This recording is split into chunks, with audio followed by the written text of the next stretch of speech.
I just want to welcome everybody to this very special New Earth broadcast at which we're announcing the convergence of the Earth Guardians and the New Earth Youth Council. Like I said, we've an all-star lineup today. Really, really excited for this show. So I'm going to go ahead and just introduce our first guest. We've got Jean Marie Polino, and she is the New Earth Operations Director. So I'm going to hand the ball off to Jean Marie, and she can speak a little bit to what New Earth Project is all about. Yes. Yeah, I'm honored to be here with all of you. I know that one of the passions that I had coming into New Earth was actually working with the youth. It's kind of where my background was from before I came into New Earth, the New Earth Project.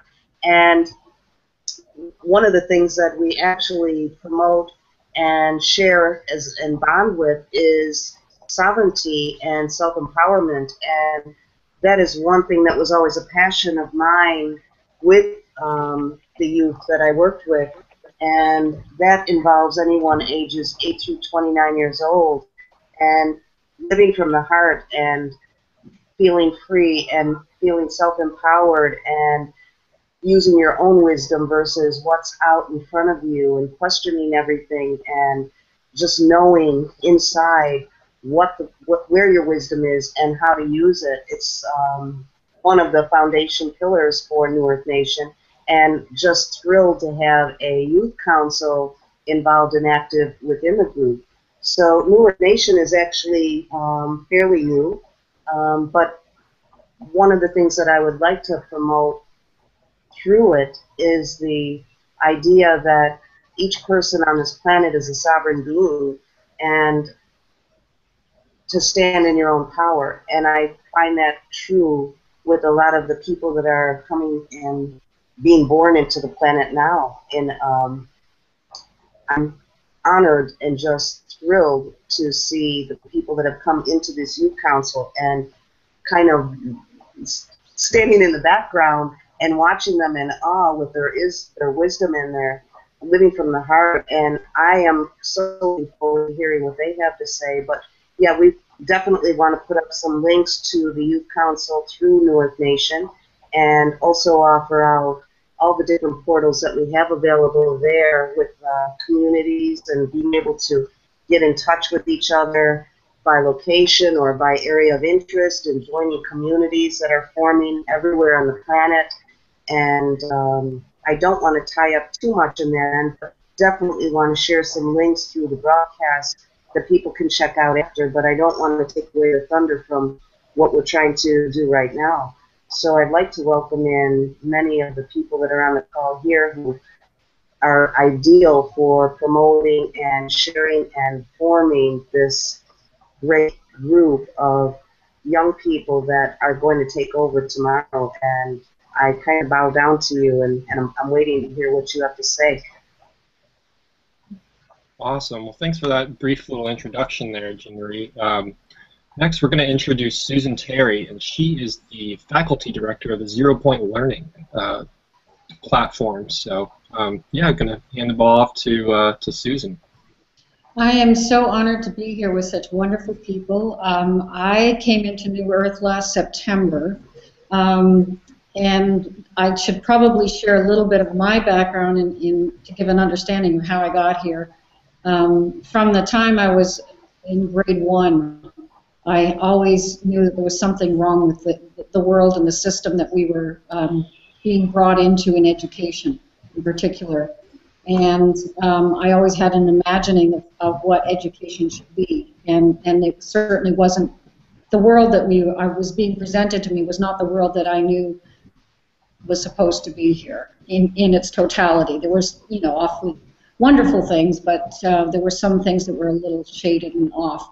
And the direction that education in particular was heading and continued to head was something that I found was very disconcerting, and I was very disenchanted with what was being presented to children and youth.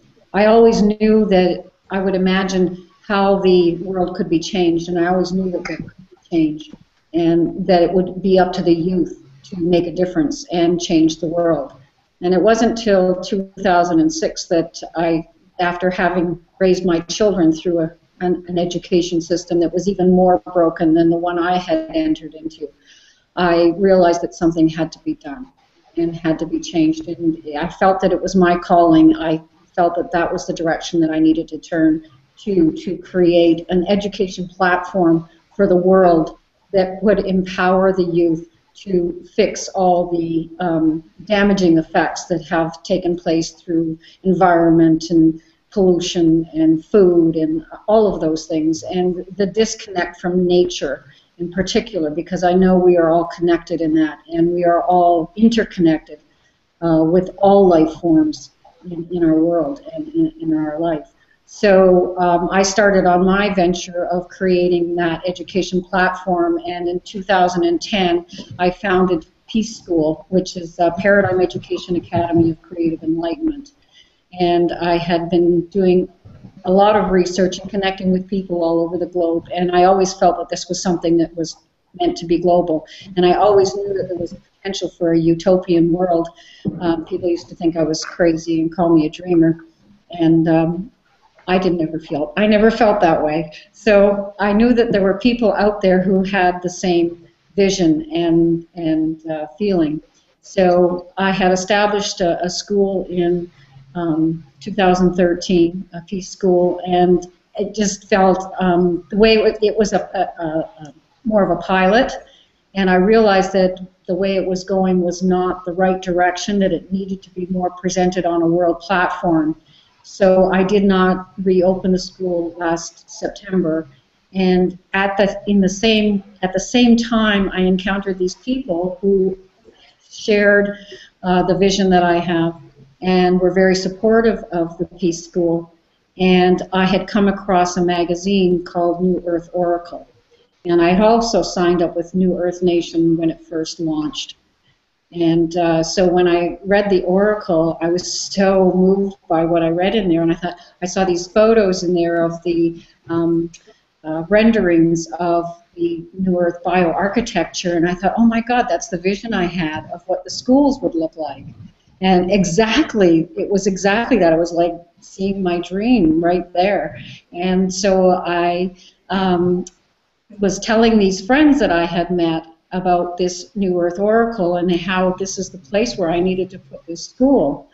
And they said, oh, we're members of New Earth Nation. Would you like to meet Sasha Stone? And I said, you're kidding.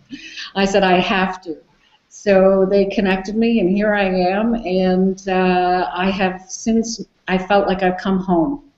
This was a place where all these people are bringing their visions. We're all connected in this vision. And we are all here to restore and recreate, re-enchant this new earth.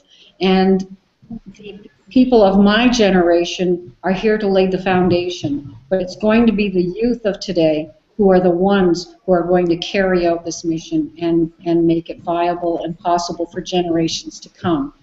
And I know it's a reuniting of all the nations of the earth in that sense of and recognizing what it is we are really here for, who and what we really are as divine beings, and recreating that earth for that reconnectivity. Anyway, so I was so, in working with the faculty, in the learning faculty, I was so excited to learn that there was a youth council that was forming, and so it was really important to bring the youth in as part of the development of our e-learning platform and our schools that will be developed, or I like to call them discovery centers rather than schools, because I think of schools as institutions. It's kind of the old. So we're moving into the new, and we're creating these discovery centers where there is the children have live, hands-on experience in the world, and it's each one has their own special gifts that they can bring to the world, and each one has their own personal supercomputer within them where they can reach out and share the wisdom that they already have and carry within them. And the facilitators of the school, or guides as I like to call them, will help those children along the way, along their journey, and provide them with all the tools that they need so that they can explore the world in a new way and develop to their fullest potentials and capabilities. So when Brittany came on board our team, I was so excited to meet her because she is one amazing young woman who is in Florida right now, and she's going to college, but she has some wonderful aspirations. And I would love so much, Brittany, if you would share a little bit of your background and your aspirations as well for the Youth Council. Sure. Right, so as Susan said, I am residing in Florida, Southwest Florida, and I attend Florida Gulf Coast University. I'm a junior currently studying environmental studies. It wasn't until actually last semester when I took the university colloquium course that I was given all of this information about how unsustainable living truly we were doing. So with that, I began to kind of search out, elsewhere for the solution, and ironically enough, it was through permaculture. So it's actually a design science in which we can kind of heal the earth in ourselves by planting trees and healing herbs to really get us back to our true essence of being. It's definitely my passion as far as getting us back to our grassroots and eating the right foods, because you are what you eat, and to be healthy is to be whole. So really passionate about that. As far as with the New Earth Nation, I was officially logged in and a part of the project about a month ago now. It was January 16th that I was actually initiated to help with the project, and I was extremely grateful to be a part of this and honored to be reconnecting again with like a soul family. It really feels like the tribal just reuniting back as one to where we need to be. And with the Youth Council, I would like to really just be that leader. I never took on any leadership roles in school, in the education system. I was always busy working or doing extracurricular activities, and I really feel like now I'm ready to take on that role to kind of gather the youth and inspire each other through teaching, and we all just have so much to give and to learn from each other through communicating and sharing our projects and ideas and aspirations. So I'm excited to be a part of that, and with the Earth Guardians as well, to combine those two and really get this thing moving. Beautiful. Well, thank you both, Susan and Brittany, and we're really, really excited to have you on board, Brittany. It's really an awesome undertaking, and I couldn't agree with all the points that Susan made more. She kind of covered all the bases there. Really is going to be up to the younger generations, my generation, and also Xiuhtezcat's generation especially. So speaking of Xiuhtezcat, I'm going to go ahead and introduce him. He is just an amazing, amazing young man. He's already accomplished so much at such a young age. He has been working in environmental activism really his whole life. He gave his first speech at a climate change rally when he was just 6 years old. And he's been working to bring awareness to things like fracking, ecosystems collapse, and other forms of environmental degradation. Speaking around the world at UN meetings, and also spreading awareness in the form of his music. And he does conscious hip hop or conscious rap, and it's just incredible. So I'm going to go ahead and introduce him and have him speak a little bit to his personal journey. All right. Yeah, I'm really excited to be here today with all these incredible people, and it's just amazing to see how this is all coming together. This collaboration between Youth Guardians and everything you guys are doing, and it's going to be. I'm excited to see where this goes. I'm excited to see how everything's going to move forward and how we can support each other, how we can help each other, how as individuals, we're really powerful, right? But as a community, as a team, as a group, we can change the world, right? So, yeah, I'll tell you a little bit about myself and how I got into all of this. And so I was, as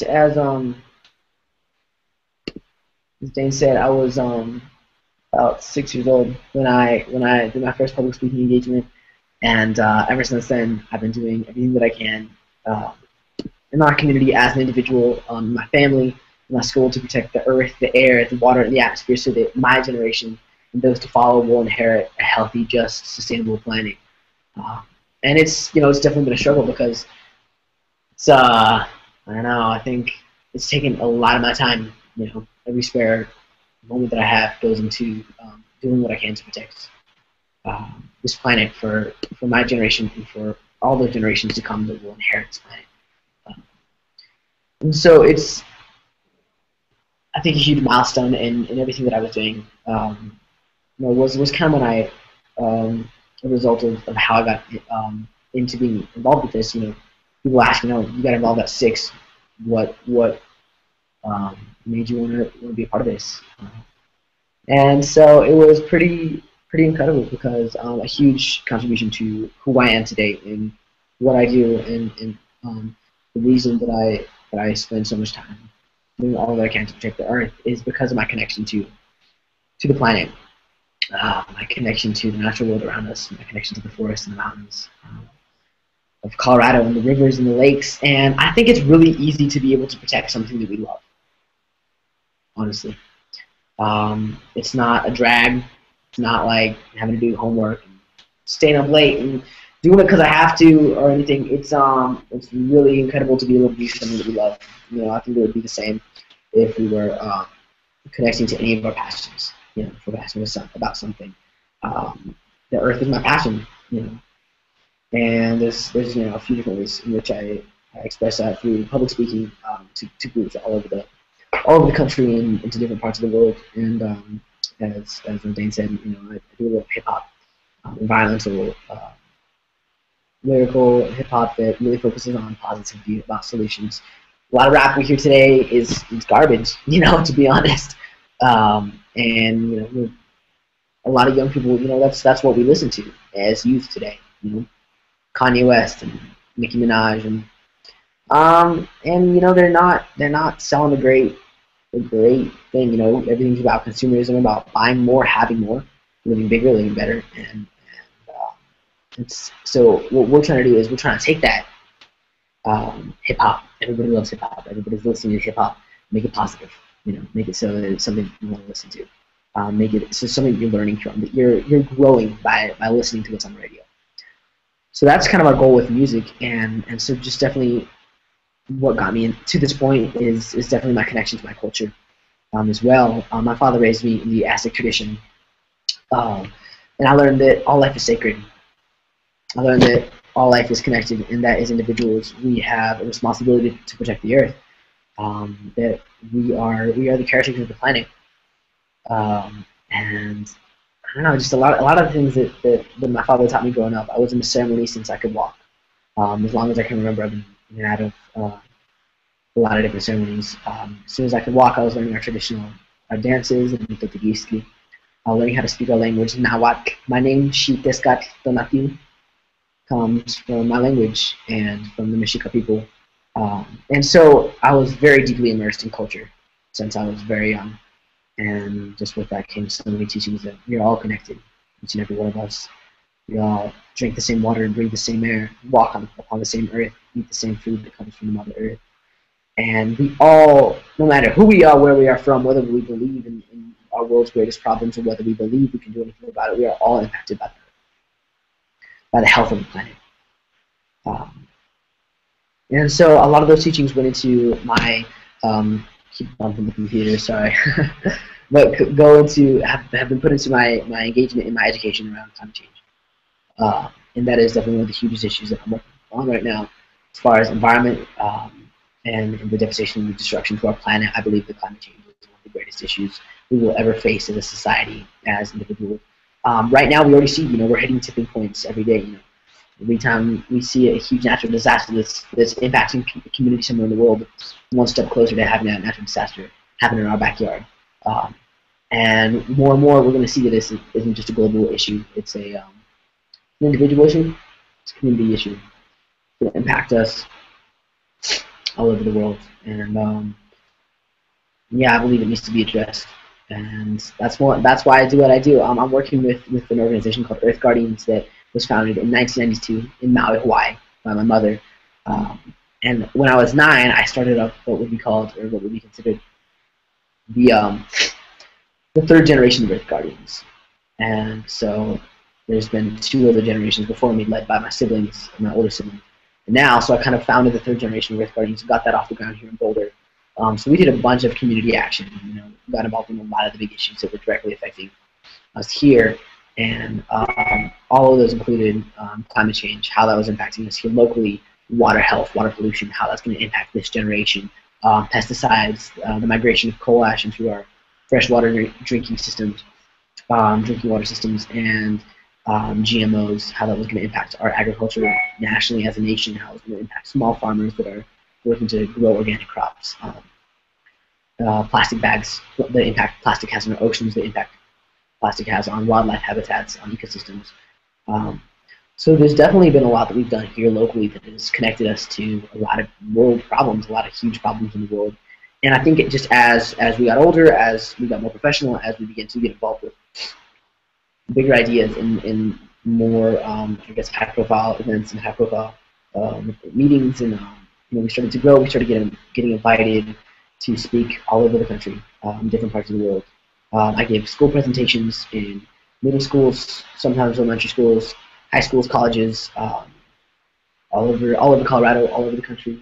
I talked to them about climate change, just the general state of our planet, where we're at right now, environmentally, socially, and how climate change will impact pretty much every aspect of our lives, socially, economically, as individuals. And I have a presentation that I gave around fracking and the industrial, that's everything that's happened since the Industrial Revolution that is tearing apart our planet. Also, one that I think is very important is our connection to our culture. As Indigenous people, as we are all indigenous to somewhere, returning to those teachings of our ancestors and my ancestors, and changing our mindset, changing the way that we think of the world, changing the way we think about the things that we have at our fingertips, knowledge that we have, resources that we have, the water that we can drink every day, and shower, and waste and use. I think something that you said that was very important was about the industrial age and how it's impacted. It has done more damage in that such a short time to this earth than all the ages before. Like, more damage has happened in the last 100 years than in any other time. And the onset of the industrial age, all the things that they've done to make a more progressive, successful world, commercial world, and all the mindsets that go along with it have altered and shifted everything from the reality of our own being and what we are in reality to, it's a disconnect. It's a complete disconnect. And things like ego and all of those other things, and greed, and not only the destruction, but it's our minds are polluted. Not only is our world polluted, but our mind is polluted in the first place. And a lot of the change is only going to come about when there is a shift in the education, because the education system is geared to that industrial mindset, and it's geared to control. It's geared to a dummying down rather than in a building up, so that there's control. It's all about control. Yeah, if you think about it, this generation is going to be inheriting every problem that we see on the planet. Exactly. War. Our generation is going to be inheriting those problems, and what's most important is how we're going to be dealing with those problems. We're not learning that in school. We're not learning how to deal with natural disaster. We're not learning how to grow our own food. We're not learning how to build freshwater catchment systems. There are these kind of things that are essential to our existence in the future as we go down this path of more and more destruction, of more and more despair. We're not being prepared. And as I said, this starts with our school systems. This generation should be being trained how to deal with the crisis that is already at hand. So if we cap carbon now and we start to slowly go down, we're still already going to see massive destruction all over the planet. We already are. We already have. And so we're going to do everything that we can to shift that education system. As you're saying, it's so crucial, so important, because these are the years where this generation, in 10 years, in 20 years, in 30 years, we're going to be the politicians, we're going to be the doctors, we're going to be the lawyers, we're going to be the parents and the adults of the future. And if we're not trained right now future generations are screwed. You know? So it's all about doing everything that we can to slow our peak of contamination, of destruction, of carbon emissions, and bring that down, and teaching people how to deal with that, and teaching how people to respond to that. I think there's a whole other way of providing power for the world that doesn't require something that's polluting and destructive. And the means in which we live and how we build our world and the resources we use to create our homes, all of those things need to change. We need to shift to a more natural way that is in harmony with nature, not against it. The way things are in our world today are the antithesis of what is healthy, and it is going to create a sustainable world. And as you said, we're caretakers of the earth. We all are. Everyone who's here is a guest on this planet. We're visitors. And we're here to maintain it, because if we don't maintain it, this is the world that sustains us. And if we're not maintaining it, it is no longer going to sustain us. And we will wipe ourselves out. Yeah. It may be a few generations down the road, but it will happen. You want to say something, Brittany? I can tell. Yeah, just because, I mean, like I started with the education, I wasn't aware of any of the issues that, I've heard of climate change before, but just kind of understood that meant, oh, the ice caps were melting and we just need more, whatever. But like I said, these couple past semesters, like being brought to the light of all the unsustainable farming practices, the way our food comes, and all of the waste, what we do with our waste, and the energy that we use, all the water, it's 100% unsustainable. And with the population growing, it's expected to grow, what I study in books, of course, and what scientists have predicted, up to like 9 billion people. If we continue to live this way, there's literally no resources that can. It's as easy as that. Well, it's interesting because when I was young, there was 1 billion. When I was young, there was 1 billion on the planet, and we thought that was a lot. Yeah. So look how exponentially it's going to grow. Mhm. And it is. And I mean, I myself, I want at least 2 or 3 kids so I can regenerate and teach and raise them in a way that I can empower them to do the exact same thing that that we're speaking of right now. That means a lot to me, for them to have a healthy planet to live on, with land, that soil, healthy soil. It really begins with that. And a third of the topsoil has been completely eradicated through the practices that the current farmers agricultural industry is using. Right, yeah, monoculture is just horrendous. I mean, not only does it, deplete the topsoil, but it also prevents nutrients from, being utilized, and it just exhausts the soil and doesn't give it time to remediate and to revitalize and, to balance itself out. Whereas you were speaking to permaculture earlier, and that is just an amazing practice. But once again, these changes really begin internally, and it starts with the shift in consciousness, and in order for that to be reflected in the external reality, and it starts with a change in the educational paradigm. So it's just really exciting, to bring these sorts of new models, new modalities of thought to public attention, and to work in new ways that are a reflection of the harmonious nature of creation. Truly, because that's what it is. It is harmonious underneath all of the, the nonsense that we've built on top of it. Really beginning in the industrial age. But it's not too late, not at all, to remediate the harm that we've caused. But we have to take action now, and I think what you are doing, Shootist Cat, is just phenomenal in this new. I think it's called RISE. You want to tell us a little bit about RISE, because I think there's something there, and this is what we need. Is we need this kind of activity, this empowerment of youth to go out and make these changes and make the demands. You have to demand it. to give back your sovereignty? Yeah. So dang. I'm just so pumped hearing what everybody else is saying too. And I don't know, I think it's amazing because we can see that there's huge problems we're facing. But even better than that, we can create solutions.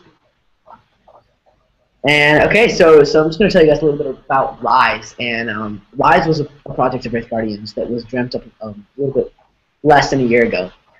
And the intention behind it was and still is to be able to engage climate leaders, engage young people in becoming leaders, in finding the solutions to climate change, and to inspire and engage, educate this generation of rising solutionaries.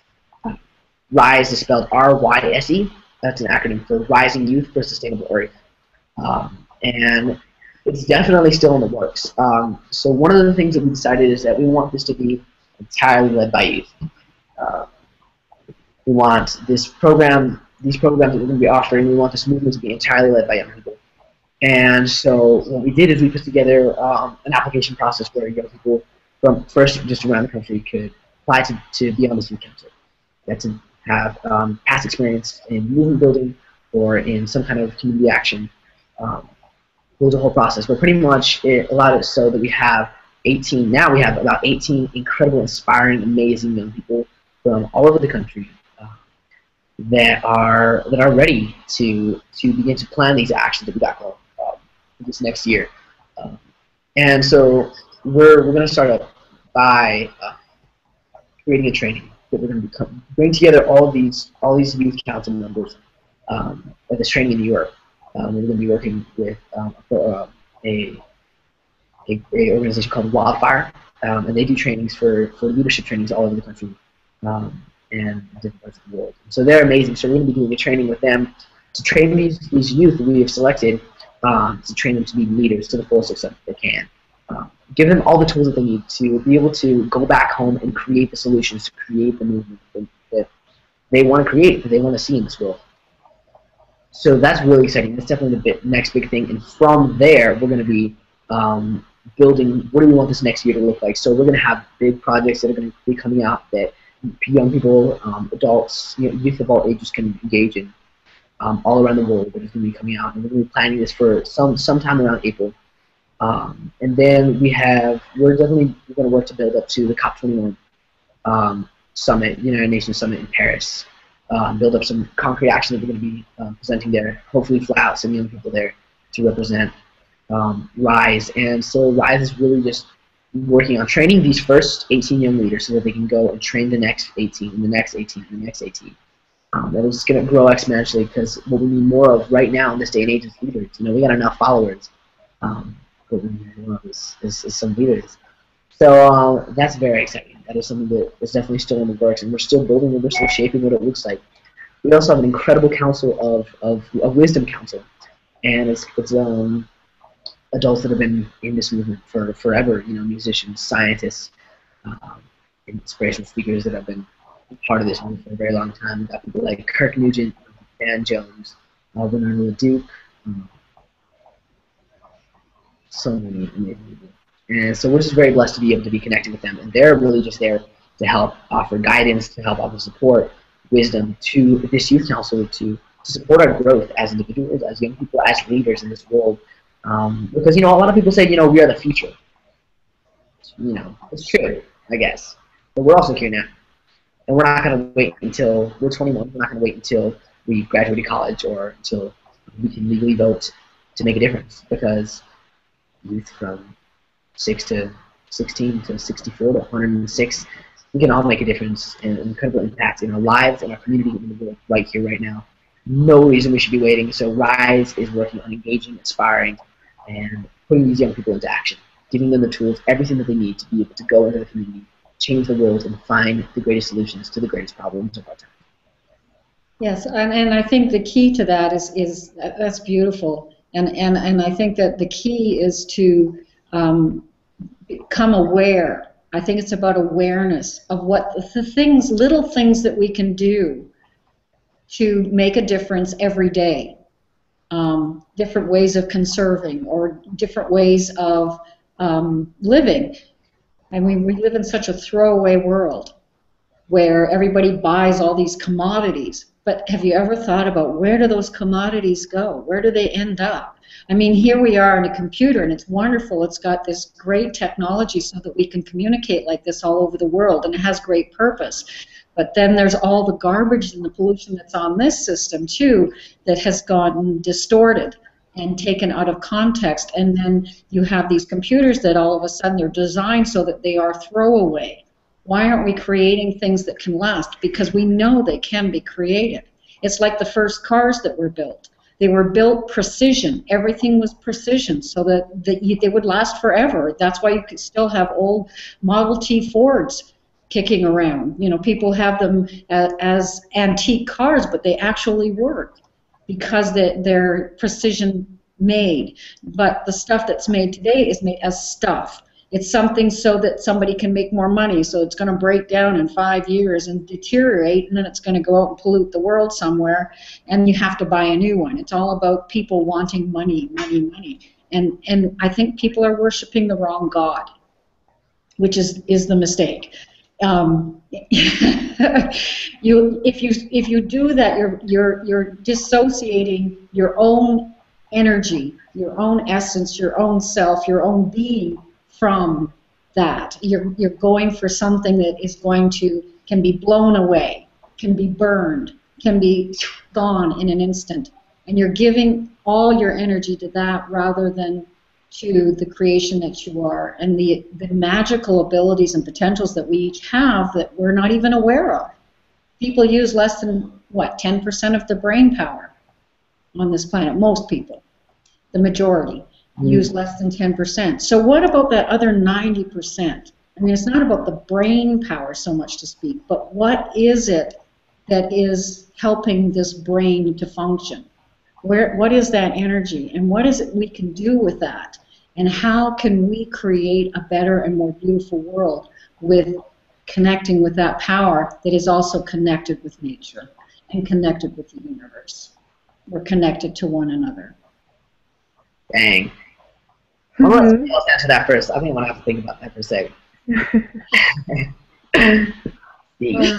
I think it's really important just to remember, with us being so disconnected from it, to kind of just get your bare feet on the ground again, and you'll really just feel how alive everything is again. What I love is really just listening to all the sounds. It blows my mind away at we're all at different fractals of the universe, kind of practice, working in our own niche in the habitat itself. We need each other, and we've completely forgotten that. Right. We've been living in a paradigm that's been very focused on the self and very egocentric, focused on self-preservation, even at the expense of, damage to your peers who are you truly. I mean, we're all, in this interconnected, interdependent, mutual system. And so, whenever you throw, whenever you litter, you're just doing it to yourself. It's going to come back around. And it's, we're really moving into a state of consciousness that's centered in the heart, And I think it's no coincidence at all that heart and earth are the same word, but the H is at the end in earth and at the beginning in heart. And, you see this, go green, go green. Well, green is the color of nature. It's also the color of the heart chakra. And, in the 0 point of the heart, all is reconciled, and you truly understand what it means to be unconditionally loving and what it means to be part of something much greater than yourself, much greater than your ego. And when people begin to realize that, their actions begin to reflect it as well. And, consciousness just begins to expand beyond its previous confines. Beautiful. Beautiful. And I like that you point out the 0 point, because the 0 point is that point of where the knowledge starts. It's that nothingness out of which everything springs. It's like the black hole. And when you get in touch with that 0 point, you start to realize that you really know nothing. I mean, when you consider all that you have been taught to know and you think you know, when you let go of all of that, what you thought you knew is like a speck of dust in the universe. Like, it's so minuscule in comparison to the vastness of what there is out there to learn. There is so much out there, and there's so much that we can't even see because we've got so many veils over our eyes. We've lost the sight and the vision to see beyond the form, see beyond the materiality, and connect with that energy, that feeling of your being, the beingness that connects us all. And that goes with the heartbeat. It's, as you said, it's the heart. And it's that pounding of the heart and that connection that brings us all together, and it all stems from love. Love and light and sound, as Brittany mentioned, the sounds of birds, for example, are just so phenomenal. I love to sit in nature and just listen to the birds, or to listen to the water splashing up on the shore, things of that, and you start to hear the rhythm and the harmony, and it's like a symphony that starts to happen. It's wonderful. So. Yeah. Okay. I'm just going to say that I think this kind of relates a little bit to music, right? Where there's however many different genres or styles of music. Not everybody's going to like every single type of music, right? As a musician, as an artist, as a guy that listens to music daily, you know, I'd say that most musicians will agree that you have to respect what every type of music has contributed to the world, to what music is today. You know, like all of it, but you got to respect it. You know, and what I think about this is, as far as our connection to nature, our connection to everything that's happening around us. You know, if you think about it, you know, life is a miracle, right? Is it cool if I spit a verse real quick of a song I'm writing right now? Oh yeah, we'd be honored. Yeah, go ahead, man. Awesome. All right, so I wrote this actually on a bus ride back from the school trip that I had. I was in the car listening, making some music, and I wrote this verse. So I'll do a little slower so you guys can listen and understand the lyrics. But it goes like this. So, open your eyes, take in the world around you, listen to the hum of the world, pay attention to the sounds too. Breathe the clean air like it's your last breath. Fly like an eagle, plant your dreams in the earth. Cultivate the creativity of conscious poetry. When you hear this conscious flow, right away you will know it's me. The life that we have is simply a miracle. What you choose to do with it is entirely up with you. One person can cause the seas to rise, the water to run dry, or bring hope to someone's life. So no matter who you are, we can all make a difference. Believe in who you are. Don't let anyone tell you different. And so the first lines of that are open your eyes and take in the world around you. Listen to the hum of the world. Pay attention to the sounds too. Breathe the clean air like it's your last breath. Fly like an eagle. Plant your dreams in the earth. That was kind of just streaming the way that I feel about the world around me in a bar. I got chills when you gave that. Wow, that really resonates with the heart. Thank you. Thank you. Yeah, so yeah, I mean, I think that you know, maybe we're not all gonna run outside and throw off our shoes and jump into nature. That's not everyone's thing. But I think that as people on this planet, more than anything, it's important to acknowledge our dependence on Earth, acknowledge and appreciate what we do have, and what is possible because of the world around us. And I think that we owe that to the Mother Earth for all that she has given us. And you know, since the evolution of every living system on our planet up to now, every living system that has evolved up to now, a lot of them are disappearing, are collapsing, are being destroyed. And so when we think about that, you know, life has been going on forever, and it's going to continue to go on without us. And so while we have this moment in time, this moment where it can seem kind of obsolete, you know, when everything is happening around us in an instant, this moment that we have right now, we will never get back. And that's all we have is now. Exactly. But what we can do is decide what we do with this moment that we have, and I think that it's beautiful to see what that's going to look like in the future for everybody. I love it. That's beautiful. Wow. Well, and I think the key word is listening. You have to turn off your mind, shut it down to listen, empty it, and just listen with your heart. And I think that's where your music comes from. Yeah, beautiful. Well, I don't know if anybody has any questions here. But this is very fulfilling, and I hope we'll do more of these in the future, because I think it's vital what you're doing in empowering other youth to take charge and to recognize, to wake up and to listen to what's happening in the world, to really, really take a good look around and see what's happening and see how we can make a difference to bring things back to harmony and to peace with in ourselves and then without, because we are the world we want to create and want to see. So we have to be the change that we want to see in the world. Right. And like you said earlier, I mean, the current paradigm of education is not providing that sort of information. It's not, you know, and thus a lot of kids don't have an incentive because they're just not aware of the extent of the issues. And so it really does take, you know, peers getting involved with their peers and spreading the message that way, and that's exactly what you're doing. And I really commend you for that. And I know you probably wouldn't be able to do anything else if you tried, but nonetheless, it really takes, you know, a lot of bravery and a lot of courage, and you know, a lot of confidence and trust. And yeah, I really honor that, and really want to thank you for coming on and, you know, wanting to be a part of what we're doing. And yeah, so just thank you so much. I think this would, on this note, we have one of your raps that we've got queued up that we'd like to kind of play out at the end of this. Do you have anything you want to add, Brittany, before we go? Just if you know, people, just to encourage people to really check out the project itself, New Earth, and join the Youth Council page that I created on Facebook. You can find that. It's just New Earth Nation Youth Council. So it's just a page where I kind of set up to where the youth can go and share their projects, ideas, whatever it is, to kind of inspire each other through that outlet. Great. And also to connect with Shudas Kat's website, earthguardians.org, I think is a good place to go.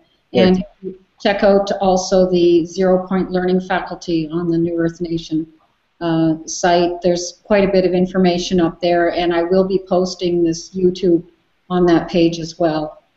So it'll be there for others to see. I have a blog set up underneath the one page, the main page of the 0 Point Learning faculty. So I don't know if we have Santi here. If he could, do you have something you want to add before we go? Good. Like I said, it's been an honor to even be a part of all of this and to connect with you guys from all across the world. I'll be heading off to Costa Rica shortly, so I'm excited to learn some more. Yeah, I'm stoked for this partnership. I feel like it's perfect, you know. And I think these kind of collaborations is what is going to push us into the new world.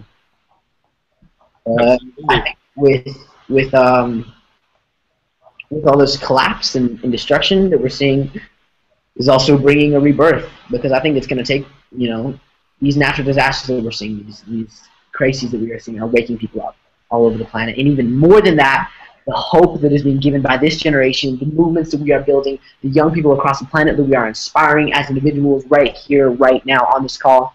Everybody that this is reaching, that is one more person that is going to know our message. Whether you agree with it or not, it's going to be hard to ignore, because this next decade, we are going to be doing all that we can to protect our planet, our future. Every decision that we make is a vote for or against our future. Every choice that we make impacts the kind of world I'm going to have in 10 years. You're going to have in 10 years. Future generations are going to have in 50 years. And honestly, I don't want to be doing this for the next 10 years. Not because I don't love it, because, you know, this is my life, right?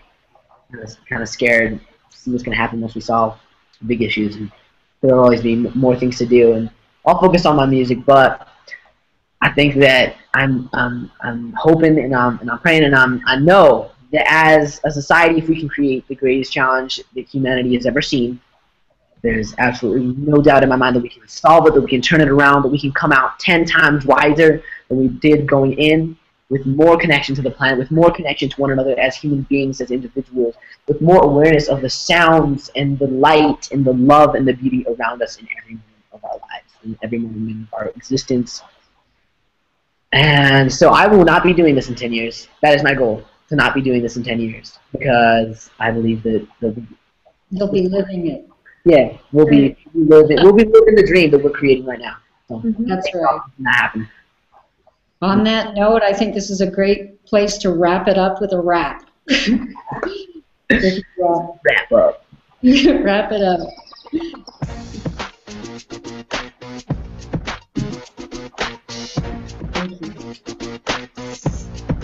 Live as it, our future matters. Don't leave us under that is torn and battered. The ruling generation's gotta wake up now, and our generation's gonna show you how. Why are you sleeping? Why are you so blind? When I look around, I think you lost your mind. How can you diss the earth this way? She gives us our life each and every day, but you spit on her and you ask for more without thinking what future generations will endure. Who will be left by the time you are done? Your children will suffer from your dysfunction. Don't live as if our future matters. Don't leave us on earth that is torn and battered. The ruling generation's gotta wake up now, and our generation's gonna show you how. The air is so polluted, it's getting hard to breathe. What's disappearing? Now there's no more trees. Water is rising in the sea to unleash the storm because of your disease. Whenever the ringing, you better take heed. Destroying the earth with your greed. Storm is coming, you better beware what you're leaving us choosing just and fair. So live as if our future matters. Don't leave us on earth that is torn and battered. The ruling generation's gotta wake up now, and our generation's gonna show you how. Youth are uniting all over the planet. We're not taking our awesome earth for granted. We stand together and we change the game. Our movement will go down in history of fame. And all the people who've been fighting for so long are the heroes who have made our revolution strong. United together, our message will be heard and we'll create a world that we deserve. So live as if our future matters. Don't leave us on earth that is torn and battered. The ruling generation's gotta wake up now, and our generation gonna show you how. Live as if our future matters. Don't leave us on earth that is torn and battered. The ruling generation's gotta wake up now, and our generation gonna show you how.